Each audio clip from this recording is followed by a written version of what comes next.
Hi dears, ഇന്ന് recipe ആട്ടോ. അപ്പോൾ ഇത് പാവയ്ക്ക് വെച്ചിട്ടുള്ളൊരു റെസിപ്പിയാണ്. അപ്പോൾ പാവയ്ക്ക് കഴിക്കാത്തവർക്കും കൂടി നമുക്ക് ഈസി ആയിട്ട് കഴിപ്പിക്കാൻ പറ്റുന്ന ഒരു റെസിപ്പി ആട്ടോ. അത് വളരെ പെട്ടെന്ന് തന്നെ നമുക്കിത് തയ്യാറാക്കി എടുക്കാം. അധികം സാധനങ്ങളുടെ ചിലവുകളോ അങ്ങനെ ഒന്നുമില്ല കേട്ടോ. അപ്പോൾ ഞാനിവിടെ ഒരു പാവയ്ക്ക് എടുത്തിട്ടുണ്ട്. അപ്പോൾ ഈ പാവയ്ക്ക് ഞാൻ നല്ല കഴുകി വൃത്തിയാക്കി എടുത്തിട്ടുണ്ട്. നന്നായി കഴുകുക തന്നെ ചെയ്യാം കേട്ടോ.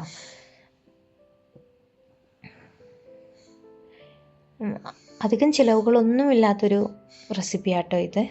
അപ്പോൾ ഈ പാവയ്ക്ക് നമുക്ക് ഈ രണ്ട് ഭാഗവും ഇതുപോലെ ഒന്ന് കട്ട് ചെയ്തെടുക്കാം. എന്നിട്ട് നടുകെ കീറി എടുക്കാം. എൻ്റെ കത്തി നല്ല മുറിച്ചുള്ളത് കൊണ്ടേ വളരെ പെട്ടെന്ന് മുറിച്ചെടുക്കാൻ പറ്റുന്നുണ്ട് കേട്ടോ. ഒട്ടും മുറിച്ചില്ലാത്ത കത്തിയാണ്. അപ്പോൾ ഇതുപോലെ നെടുകെ കീറിയെടുക്കാം.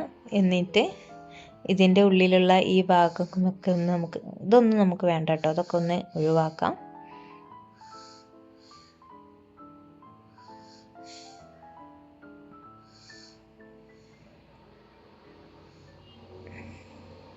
എന്നിട്ട് ഈ ഒരു പുളിഭാഗം ഉണ്ടല്ലോ, അത് ഒന്നുകൂടെ നടുകെ കീറിയിട്ട് നമുക്ക് ചെറുതായിട്ടൊന്ന് കട്ട് ചെയ്തെടുക്കാം. ഇപ്പോൾ ഈ വീഡിയോയിൽ കാണുന്നത് പോലെ ഒന്ന് ചെറുതാക്കി കട്ട് ചെയ്തെടുക്കാം.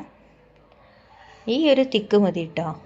ഇത്രയും തിക്കിൽ മതി നമ്മുടെ പാവയ്ക്ക കട്ട് ചെയ്യൽ.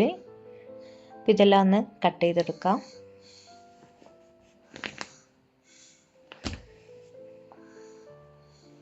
അപ്പം ഞാൻ ഈ പാവയ്ക്ക കട്ട് ചെയ്തെടുത്തിട്ടുണ്ട്.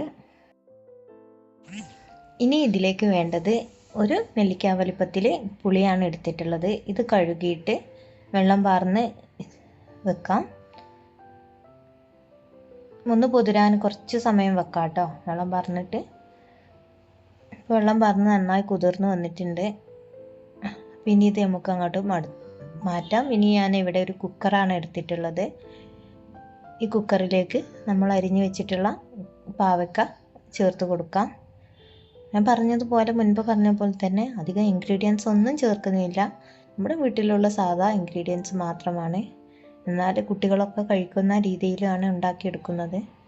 പിന്നെ ഈ പുളി ഇതിലേക്കൊന്ന് പിഴിഞ്ഞു കൊടുക്കാം.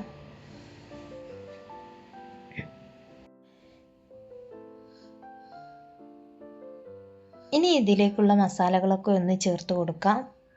ഞാൻ 1/4 ടീസ്പൂൺ മഞ്ഞൾപ്പൊടി എടുത്തിട്ടുണ്ട്. അതുപോലെ 1 ടീസ്പൂൺ മുളക് പൊടിയാണ് എടുക്കുന്നത്. അപ്പോൾ നമുക്ക് എരിവിനനുസരിച്ച് കൂട്ടിയും കുറച്ചും കൊടുക്കാം. ഇവിടെ കുറച്ച് എരിവിൻ്റെ ആൾക്കാരാണ് എൻ്റെ വീട്ടിലുള്ളത്. അപ്പോൾ ഞങ്ങൾക്ക് എരിവ് കുറച്ച് കൂടുതൽ വേണം. അതുകൊണ്ടാണ് ഞാൻ 1 ടീസ്പൂൺ എടുക്കുന്നത്.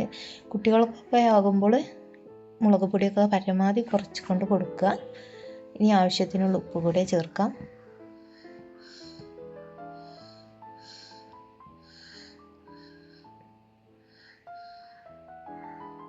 ഇനി ഞാൻ ഇതിലേക്ക് 2-3 പച്ചമുളകും കൂടി നെടുകെ കീറിയാണ്ട് ഇതുപോലെ ഇട്ട് കൊടുക്കുന്നുണ്ട്.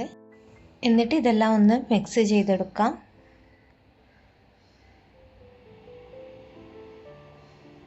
ഇനി ഇതിലേക്ക് ആവശ്യത്തിനുള്ള കുറച്ച് വെള്ളം കൂടി ചേർത്ത് കൊടുക്കുന്നുണ്ട്. ഞാനൊരു 1/2 ഗ്ലാസോളം വെള്ളമാണ് ഇതിലേക്ക് ചേർത്ത് കൊടുക്കുന്നത്. എല്ലാം ഒന്ന് കൈകൊണ്ട് തന്നെ ഒന്ന് ഇളക്കി കൊടുക്കാം. എന്നിട്ട് ഇതൊന്ന് അടച്ച് 2 വിസിലാട്ടോ ഞാൻ ഇതിലേക്ക് വരുത്തുന്നത്. ഇതെല്ലാം ഒന്ന് അടച്ചിട്ട് 2 വിസിൽ ഞാൻ വെച്ചെടുക്കുന്നുണ്ട്.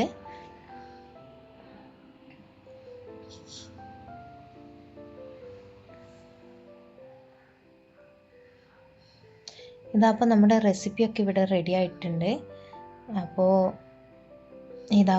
നല്ല ഗ്രേവി ആയിട്ട് കിട്ടിയിട്ടുണ്ട് പാവയ്ക്ക. ഇനി ഇതിലേക്ക് നമുക്ക് കുറച്ച് കറി ലീവ്സും കൂടി ഇട്ട് കൊടുക്കാം. എണ്ണയോ തൂമ്പിക്കയോ അങ്ങനെയൊന്നും വേണ്ട കേട്ടോ.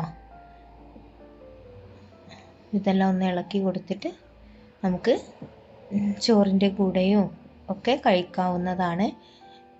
അപ്പോൾ എല്ലാ വീഡിയോയിലും പറയുന്ന പോലെ തന്നെ നിങ്ങൾ എൻ്റെ ഈ ചാനൽ ആദ്യമായിട്ടാണ് കാണുന്നത് എങ്കിൽ ഒന്ന് സബ്സ്ക്രൈബ് ചെയ്യുക. അതിൻ്റെ കൂടെയുള്ള ബെല്ലൈക്കണും കൂടി ഒന്ന് അമർത്തി ഓൾ എന്നുള്ള ഓപ്ഷനും കൂടി അമർത്തിയാൽ പിന്നീട് ഞാനിടുന്ന എല്ലാ വീഡിയോസിൻ്റെയും നോട്ടിഫിക്കേഷൻ നിങ്ങൾക്ക് ലഭിക്കും. അപ്പോൾ നിങ്ങൾക്ക് ഈ വീഡിയോ ഇഷ്ടപ്പെട്ടെന്ന് കരുതുന്നത്, ഇഷ്ടപ്പെട്ടിട്ടുണ്ടെങ്കിൽ പ്ലീസ് ലൈക്ക്. അപ്പോൾ ഇനി നമുക്ക് മറ്റൊരു വീഡിയോയിൽ കാണാം. ബൈ.